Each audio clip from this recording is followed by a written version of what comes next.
A True Prince by Kairia'sYami. Chapter 3. I See the Light. Aladdin had always been jealous of those children whose parents had enough money to send them to the school every Sunday. He had gone a total of 1 time as a child, and he had learned how to read and write his name. But then he couldn't go back, as he began to become known for his thieving ways, and had to avoid being in public too often. This fact, unfortunately, means that his brain is not well accustomed to learning while sitting in a room. He has so many lessons he must take. There is history of the nation, history of the world, etiquette, politics, economics, languages, and he's learning so many he doesn't know how he will remember it all in addition to everything else. I never even knew there were so many places in the world for there to be that many languages. Strategy, diplomacy, calligraphy, literature, writing, and mathematics. Oddly enough, of all of his classes, it is strategy that comes the easiest to him. When he was still on the streets, and it feels like yesterday and yet years ago at the same time, he would create complex plans where he was targeting particularly high-risk groups, such as the High Duke Lithium's greatest jewels when he was 12, and I made a killing selling those to the black market. That was a good couple of months. And each of his complex plans would have backup plans upon backup plans, contingencies upon contingencies, prepared for every eventuality. He had been caught once, just once, without any kind of backup plan, and, well, he learned his lesson. So, strategy, while more complicated on such a large scale, is not so hard to him as the others are. As the days go by, the material becomes harder, but his brain becomes accustomed at last to learning, and it is not so difficult to focus. Calligraphy will never be something he excels at. He simply does not have the patience to perfectly craft the characters, nor the passion, but he manages. He soon settles into a nice, if busy, routine. After breakfast, which contains more food in that one meal than he once would have had in several days, and lessons that were arranged on a rotating schedule, and then lunch, even more food, and wow, it's amazing but daunting, and a little disgusting at how much of a difference class makes. He either spends several hours in the throne room answering his people's requests, or he goes for a nice walk, or sometimes he receives from his guards just a little more defense training, and after that is more lessons and then dinner. How do they have so much food? Why did I ever have to go hungry if there was this much food in the world? A couple of weeks into his new life, he remembers throwing a bit of a tantrum. He was finally beginning to settle into this new life a little, and he finally felt secure enough to let loose. It was the food that finally got to him. He was so disgusted by the fact that he had so much food at his fingertips, to eat until he was sick and then throw away perfectly good food, when he knew that so many people in Agrabah were starving and dying. Apparently, Bara was a much kinder place than Agrabah. They have much more support for orphans, so children wouldn't starve on the streets, and the unemployed and the untouchables, air quotes, were much fewer in this country. The previous king and queen, his parents, cared very dearly for all their people, not just the rich ones.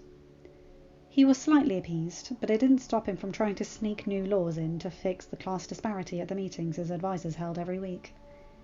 He hasn't quite succeeded yet. There are budget issues and corrupt nobles always standing in his way. But he won't stop until no one went hungry under his rule. He is determined. After dinner, he goes back to his room to spend time with Abu and Genie and the magic carpet, when it isn't moping about not being used. There's little chance for the recently found after being missing for over a decade crown prince to go for long flights on a magic carpet. No one would let it happen, and after the heart attacks he gave his guards after the first time and last time he tried it, Aladdin figured he'd better wait a little longer before trying to pull anything else. Abu, despite his previous experience as a monkey, or maybe because of it, is a very deep thinker and a great conversationalist. Genie, when not being a total goofball, can be extraordinarily insightful, and with his long lifespan, He has a lot of anecdotes to share. Magic carpet is just cozy to lie on and relax. It doesn't talk much. The weekends are his to do as he wishes, unless something urgent comes up, and the first time there was emergency and Aladdin had tried to deal with it, he almost broke down crying from the stress and the fear of failing. And it is those days he makes his attempts to sneak out and enjoy the lower town. They are not always successful, but when they are, he enjoys himself exploring the place he has made his home. And time passes like this. A week, then a month, then all of a sudden he has been in this new reality for over half a year, and he is treating the palace like his home. And he has almost forgotten what Abu looked like with fur, and he has forgotten what it is like to go hungry. And no longer do the memories of this reality disturb him. He enjoys helping his people, who adore him nearly as much as he adores them. He is happy. He is so, so, so happy. He sits in his room for near an hour, when he realizes how much and how suddenly his life has changed. But no matter how much he tries, he cannot find it in himself to regret the events that led to where he is today. Then it is his 16th birthday, again, and there is a large festival to celebrate the first birthday for their prince, where the prince is actually there to attend. It is so different from his last 16th birthday, where he spent the whole day like he spent most of his days, starving and stealing food to survive. Before, there had been only a memorial, to remember the Sultan and his wife, and to hope that perhaps their missing prince would notice and come home. It is a joyous occasion, and Aladdin has so much fun spending time with his people, without having to worry about being dragged back to the palace. They know him because of the grand ceremony that announced his return months ago, but also because he manages to sneak out of the palace at least every other week, so he is familiar enough to face the townspeople. He dances with everyone he can, women, men, children, teens. He doesn't care. He is the star of the party. All of this effort and extravagance is for him, and he will not allow himself to be stuffy and uptight like so many of his fellow nobles are on their birthdays. He eats all the food he can, talks to everyone he manages to meet, laughs and dances and sings and just enjoys himself purely, with no doubts or worries or cares. The day flies by, and soon it is evening, and calm. Beautiful sound of music rings through the town. The sunset is gorgeous, and he revels at the peace and joy that rings through the air. People dance slowly with their loved ones, families lounge together, and he imagines that this is what paradise is. That this, peace and beauty and joy and contentedness, and the overwhelming sense of being loved as much as you love, is the true meaning of life and living. He wishes that this happiness could last forever. He wishes. Realization strikes. He wishes. Genie, he murmurs, keeping his eyes on the beautiful horizon. If I wished, could I make it so that my people, this kingdom, could always prosper? So that, even in bad times, my people will simply grow stronger, not colder? Genie, who for this occasion has taken the form of an earring in his left ear, is silent for a moment. Then he answers, Yeah, I can do that, buddy. Is that your second wish? You sure? Maybe one day, when something big comes up, he will regret using up this wish so soon. But right now, he can think of no wish better than the happiness of his people. When Aladdin nods solemnly, Genie laughs fondly. You gotta say it right, Al. Aladdin takes a deep breath before saying his wish softly into the open air. Genie, I wish that the great nation of Deusbara will forever and always be prosperous, that no matter the hardships, people will stay kind and good and strong in the face of darkness, shining through to the light. You got it, pal.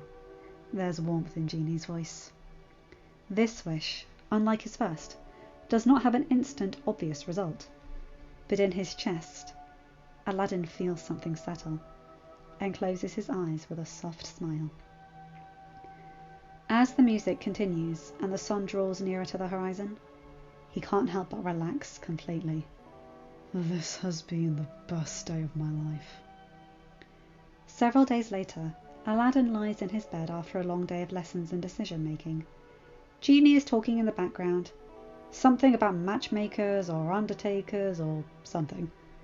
Aladdin is tired and isn't paying him much attention, truthfully. It is just Aladdin and Genie in his room, Abu off having to complete some of his own duties as the prince's manservant, though he isn't really treated like a servant. And the magic carpet is getting bored a couple of days ago and gone off to sulk in some clouds. He remembers a promise he made a year ago. I promise. After I make my first 2 wishes, I'll use my 3rd wish to set you free. He's made his 2nd wish, and his promise is looming over him. Genie has been looking somewhat tense the last several days, he realises. Since I made my 2nd wish. He thinks that maybe Genie is struggling between his hope for freedom and his past experiences with selfish masters. Well, Aladdin decides, no more. He made a promise, and as enticing as it is to ponder his 3rd and final wish, as much as he's thought of so many things he could wish for with Genie's power, Genie has become a dear friend the past several months.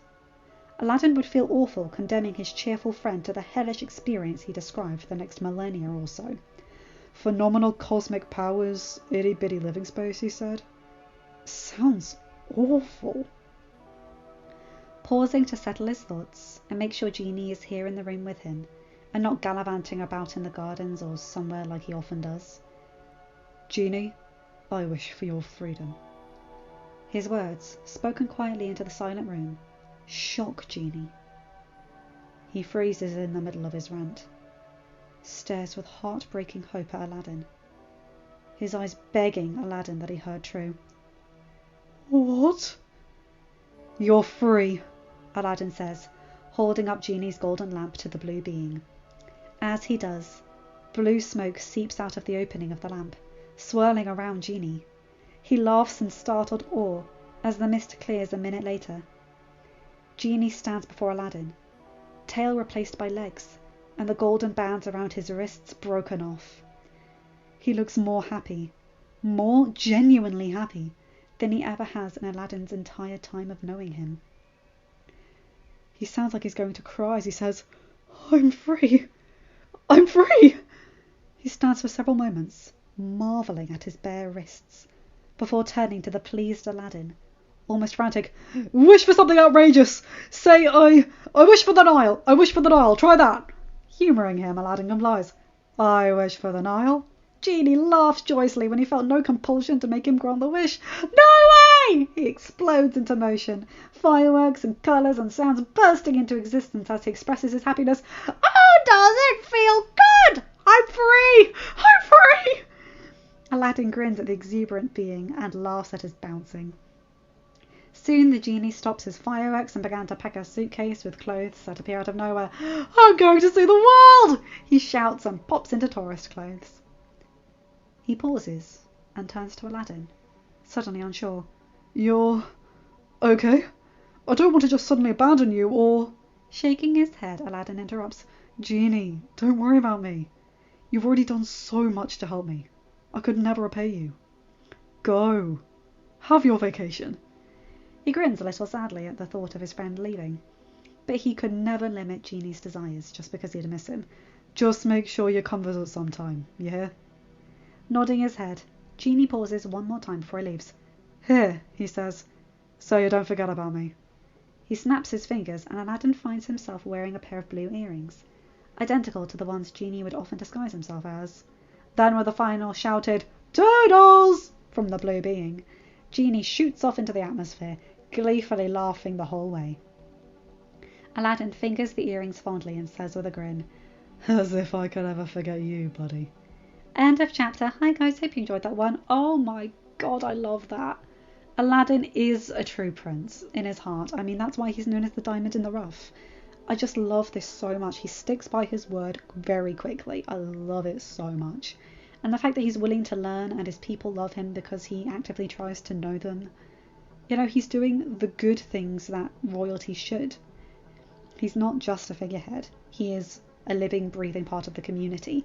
And him holding true to his promise to Genie so quickly should have done that in the original movie, in all honesty, but that's what fanfiction's for. Anyway, you guys know the drill. Like, comment, and subscribe, and hit that bell to be notified whenever I upload a new video. Have a good day, night, or whatever time zone you're in. Bye, my guys, gals, and non-binary pals. I'll see you in another video. Take care.